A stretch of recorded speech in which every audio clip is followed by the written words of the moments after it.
Bem-vindos, alunos, a esta aula de História sobre a ascensão e a propaganda nazista.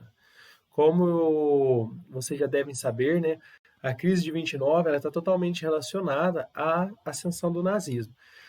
Para a gente entender, né, como ele surgiu e de onde ele veio, nós vamos ter que voltar um pouco ao pós-Primeira Guerra Mundial. Então vamos lá. Durante a Primeira Guerra, a Alemanha, né, havia feito um acordo, um armistício, um acordo de paz com a Inglaterra e os Estados Unidos, onde seria um acordo sem vencedor. No caso, durante a reunião lá em Versalhes, né, o Tratado de Versalhes, no qual a Alemanha participou, foi estabelecido que a Alemanha era culpada da guerra, né, e ela deveria pagar indenizações para os demais países. Tá? Quando a Alemanha foi assinar esse armistício, né, essa paz, o Kaiser, que era o rei, né, o Kaiser Guilherme II, ele não queria assinar. Então, o povo depõe o Kaiser e estabelece uma república, né, com o primeiro-ministro, que seria a República de Weimar, né. Mas a população ela se sentiu traída quando, né, no Tratado de Versalhes, a Alemanha foi colocada como traidora. Tá? E uma parte da população colocava essa culpa, né, dela ter sido enganada na nova república, que era na República de Weimar. Falava assim, se fosse o Kaiser Guilherme, né, ele não teria aceitado. Quem aceitou essas condições foi a república, né? Foi a República de Weimar. Então, algumas pessoas começaram a ficar contra essa república. A república ela estabelecia dois cargos diferentes. Nós tínhamos o primeiro-ministro, responsável por administrar a Alemanha, e o presidente, responsável por representar a Alemanha perante os outros países. Então, tinha um almoço com a rainha da Inglaterra, então quem ia era o presidente. Tem que cobrar imposto, tem que construir uma estrada, e quem constrói, primeiro-ministro, tá certo? Com a crise, na época da reconstrução, né, algumas ideias radicais, como a ideia comunista, né, com o Partido Comunista Alemão, começou a ganhar força, tá, por causa da crise inicial ali do pós-guerra. Conforme a Alemanha foi se desenvolvendo, né, ela foi pegando dinheiro emprestado dos Estados Unidos e foi conseguindo estabilizar a sua economia. Ela criou uma nova moeda e foi estabilizando. Nesse período de reconstrução de 1920, 21, 22, 23, que surgiu, né, um partido político chamado Partido Nacional Socialista dos Trabalhadores Alemães, ou então NSDAP em alemão. Tá? E esse partido vai ser um partido de oposição à República de Weimar. Então nós tínhamos a República, nós tínhamos o Partido Comunista de um lado e o Partido Nazista de outro, se opondo à República de Weimar como oposição. Tá?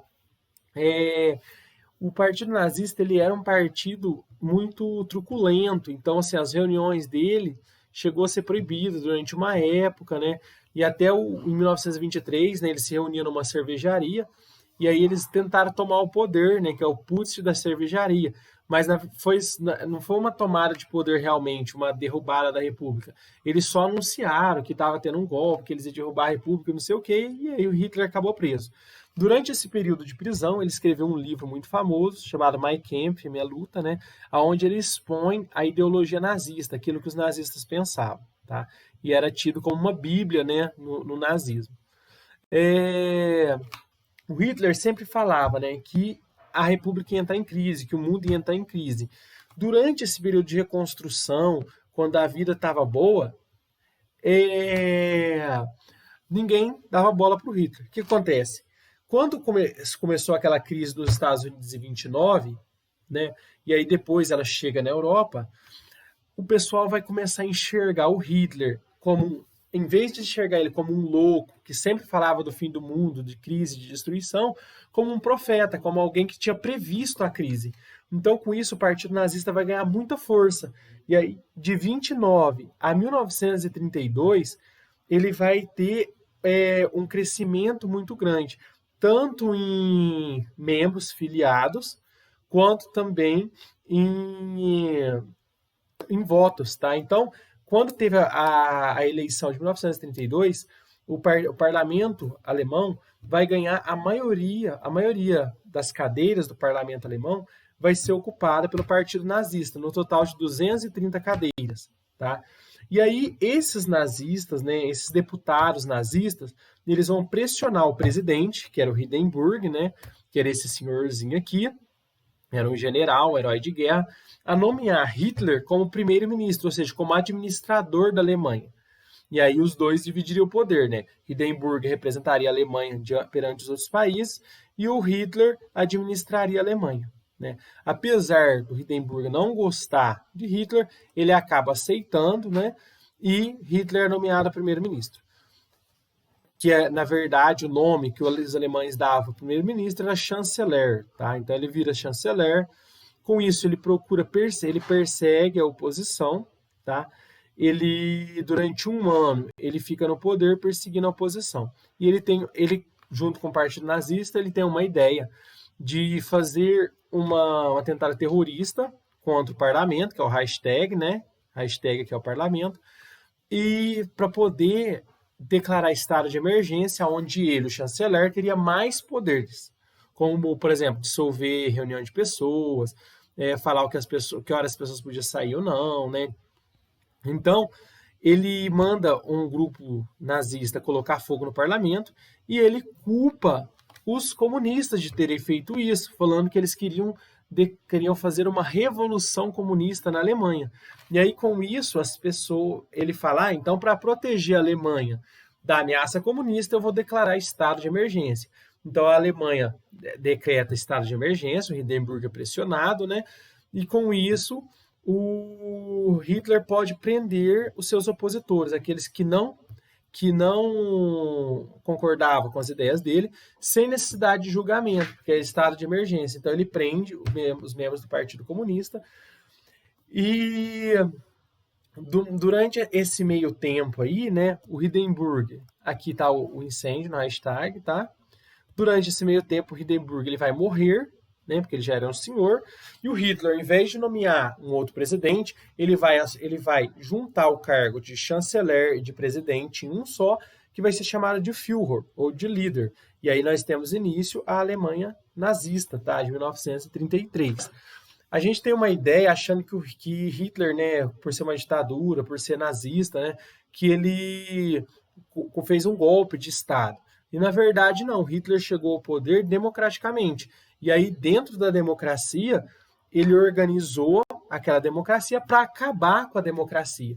Então, assim, nós temos aqui, né, o paradoxo de Karl Popper, né? Que a democracia ela defende a tolerância, mas a tolerância não para todas as ideias. Porque se o intolerante, se você permitir que os intolerantes façam discurso de ódio, então esse tipo de discurso, né, intolerante, ele leva justamente ao fim da tolerância, que foi o que aconteceu aqui. Então a democracia, ela defende a liberdade, e aí o Hitler, utilizando de sua liberdade, ele defendeu o fim da liberdade. E aí, então, utilizando a liberdade e a democracia, ele conseguiu acabar com a própria democracia. Então, por isso existe esse paradoxo de que nem tudo é permitido que você fale dentro da liberdade de expressão, tá certo? A Alemanha nazista ela vai durar de 1933 até 1945, com o fim da Segunda Guerra. Nós não vamos abarcar a Segunda Guerra Mundial nesse vídeo, porque o nosso objetivo é a propaganda nazista, as formas que era utilizada para convencer a população de que a ideologia nazista e o pensamento nazista estava certo. Aqui eu já mostrei para vocês, já iniciei mostrando a águia, né, um símbolo do Império Romano, que foi apropriada pelos nazistas, e agora estão mostrando a bandeira nazista, a suástica, tá? Também outro símbolo famoso no nazismo, ele é uma apropriação do símbolo hindu, que também se chama suástica. O Hitler inverte a suástica hindu, né? E ele coloca como símbolo do seu partido, tá certo? Então, o nazismo ele é muito estético, né? O Hitler ele era um pintor e nós temos várias pessoas por trás dos desfiles, de enfeitar, né, os desfiles nazistas. Então, ele dá a ideia de poder e o Hitler ele gostava do belo. Então, assim, para ele a disciplina, essas bandeiras, tudo isso evocava uma ideia de beleza e de poder. Então, o nazismo ele entra na cabeça das pessoas justamente por trabalhar essa ideia da estética, do belo, do bonito, tá? como aqui nessa imagem, por exemplo. Nós temos aqui todas as fileiras, ó, esse símbolo da águia em cima da suástica nazista, que é um símbolo de poder, tá? Outro exemplo aqui, os soldados carregando as suásticas nazistas, evocando a ideia da disciplina, do militar, do poder, tá? Uma coisa que vai facilitar bastante a propaganda nazista é a difusão do rádio. Então, nós não tínhamos a televisão, né, propaganda televisiva, mas nós vamos ter o rádio. Então, Hitler ele vai fazer assim, como o rádio era caro, ele vai fazer um programa de financiamento, né, onde as pessoas comuns conseguem comprar o rádio. E elas, tendo rádio em casa, elas eram obrigadas a ouvir o Hitler. Então, ele fala, né, essa propaganda, que é uma propaganda do rádio, onde se fala, toda a Alemanha ouça o Führer, né, o Führer é o líder, o Hitler, né, com a marca do rádio aqui, que é o rádio da época, tá? Então, as pessoas, nos determinados momentos, eram obrigadas a ouvir Hitler falando, a polícia passava na rua, se você não tivesse ligado, né, se não ouvisse o barulho do rádio, ele ia bater na sua casa para saber por que você não estava ouvindo. Então, com isso, nós tínhamos uma fiscalização sobre as pessoas, né, sobre se ela estava ligada ao Hitler ou não. Então, o rádio ele permitiu que o Hitler ficasse presente em todas as casas, porque todo dia você tinha que ouvir ele falando. Tá? Além disso, ele criou um ministério chamado de Ministério da Propaganda, dominado, né, governado por esse cara aqui, chamado Joseph Goebbels. Ele era um doutor, uma pessoa muito inteligente, e ele focava, né, na simbologia que o inconsciente entenderia. Então, a propaganda nazista ela nunca fala para o consciente, para o racional. Ela vai falar para o inconsciente, para o seu sentimento. Tá? O racional, o consciente, é aquilo que você consegue pensar e lembrar. O inconsciente é a parte mais forte do nosso cérebro, que é aquilo que governa, por exemplo, quando a gente faz um corte, o nosso inconsciente que vai curar aquele corte, a respiração, o batimento do coração, né? Tudo isso é o inconsciente, os nossos medos, os nossos gostos que a gente não sabe de onde vem, é o nosso inconsciente trabalhando, a gente não sabe, não tem poder sobre ele, e ele é a parte mais forte. Então, as propagandas que a gente vai abordar aqui, vocês podem pensar assim, quando a gente fazer a análise, ele fala assim, mas eu não sabia nada disso. Só que o seu inconsciente, ele interpreta isso e não passa para o seu consciente. O seu inconsciente, ele entende. Então, aí você acha bonito, você acha interessante, mas sem saber o porquê, tá? Porque é o nosso inconsciente que faz esse trabalho. Vamos lá, nas propagandas. Ó, aqui nós temos as ideias nazistas, né? Então, raça ariana, conspiração judaica, eu vou ir trabalhando com vocês em cima das propagandas, tá? Vamos lá. Primeira propaganda. Essa propaganda aqui, ela coloca uma família, né, que eles chamam de população de valor, que seria a população alemã. Como a gente sabe, né, os nazistas, eles eram contra a população judaica, a gente vai entender por que mais para frente.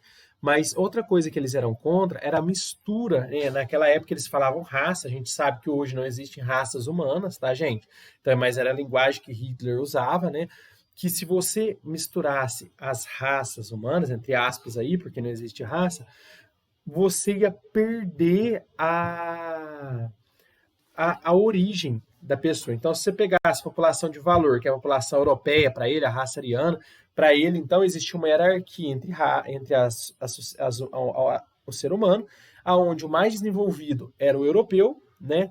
E ele deveria governar todos os outros. E se você deixasse o europeu se misturar, né? Ou seja, casar com outros povos, ou seja, ter uma mistura de raças, como ele falava, você ia perder a identidade europeia. Então ele chama, olha para você ver como ele é racista, né? Como ele chama a população europeia de população de valor, e o restante da população ele chama de população inferior. Então ele fala, se a população europeia tiver 3 filhos, né, uma população de valor tiver 3 filhos, e uma população inferior, que era aqueles que não eram europeus, ou seja, nós aqui no Brasil, tivessem 4 filhos, depois de 100 anos, a população europeia seria 28%, e a população inferior, né, que é os miscigenados, nós aqui, seríamos 72%. E depois, em 300 anos, seria 7% de europeus, né, de valor, ou seja, europeu puro, raça ariana, né, e 93% inferior. Tá? Então, essa aqui é uma ideia extremamente racista que ele jogava para as pessoas e as pessoas acabavam acreditando nesse tipo de coisa. Vamos continuar. Aqui, e por isso, né, devido a esse movimento aqui, Hitler faz um programa de reprodução chamado Lebensborn, aonde ele fala, né, para as pessoas terem bastante filho. Então ele fala, ó, pessoal, vamos ter filho, vamos lá, raça ariana, vamos para frente, né? Vamos reproduzir bastante, né? E aí, para trabalhar com isso, ele coloca a ideia, né?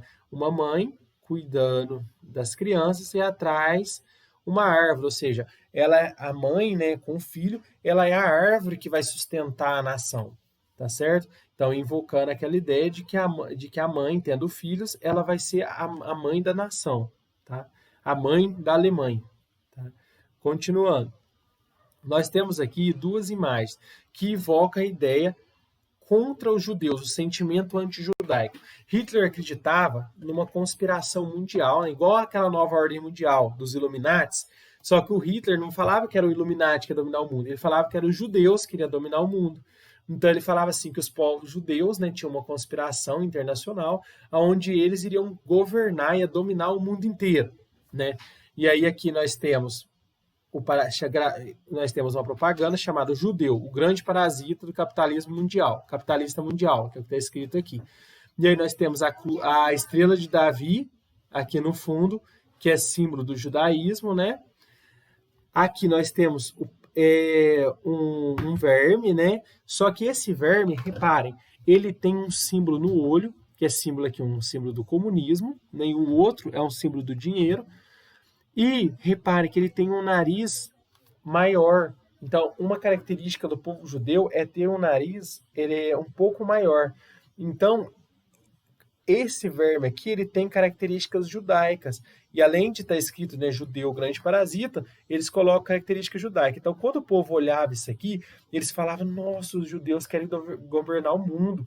Olha só, o judeu é um verme. Então, isso ia colocando ideias na cabeça, né, das pessoas de que o judeu não prestava, de que o judeu era inferior, de que o judeu era como se fosse um verme. Então, isso tudo ia criando, ia desumanizando, né? Ia levando as pessoas a defender até a exterminação, que é o que vai chegar no Holocausto, né? Então, a propaganda nazista, ela trabalhava desumanizando as pessoas e desumanizando a população. Outro exemplo, essa segunda imagem, colocando, né, um senhor judeu sentado numa pilha de ossos contando dinheiro. É uma tentativa de responsabilizar, né, os povos judaicos pela guerra mundial. Tá? Continuando, aqui a mesma coisa. Né? O senhor aqui, ele está moendo soldados e está saindo a moeda. Também trabalhando com a ideia de que eles ganharam com a Primeira Guerra Mundial, tá certo? Uma coisa que o Hitler colocava era que o nazismo e o judaísmo estavam junto. Então, olha aqui, ó, seria uma conspiração judaica e comunista para dominar o mundo. E aqui nós temos a estrela de Davi e atrás, né, o símbolo do comunismo, como se tivesse uma união entre comunismo e judaísmo para dominar o mundo, né? E aí eles chamam de bolchevismo sem máscara, que é o que seria o comunismo russo, tá?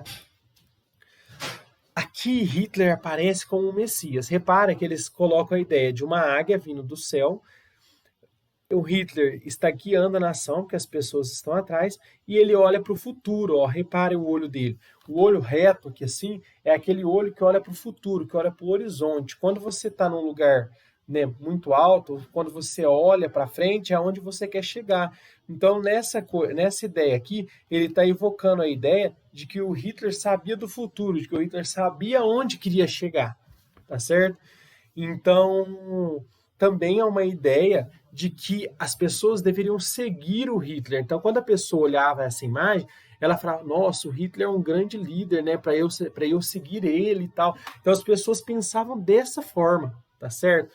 E aí, pensando assim, elas aderiam ainda mais ao nazismo, tá? Então, como vocês podem ver, eles trabalham várias questões, tá? Da propaganda nazista, invocando os sentimentos que as pessoas tinham. tá? Por enquanto, essa aula é isso. Na próxima aula, eu vou trabalhar com alguns vídeos com vocês, tá? E lá no final da aula, né, nós vamos fazer uma culminância. Eu vou colocar algumas imagens para a gente interpretar. Aí eu não sei se vai ser pelo Google Forms ou pelo Meet, aí a gente vê, tá, pessoal?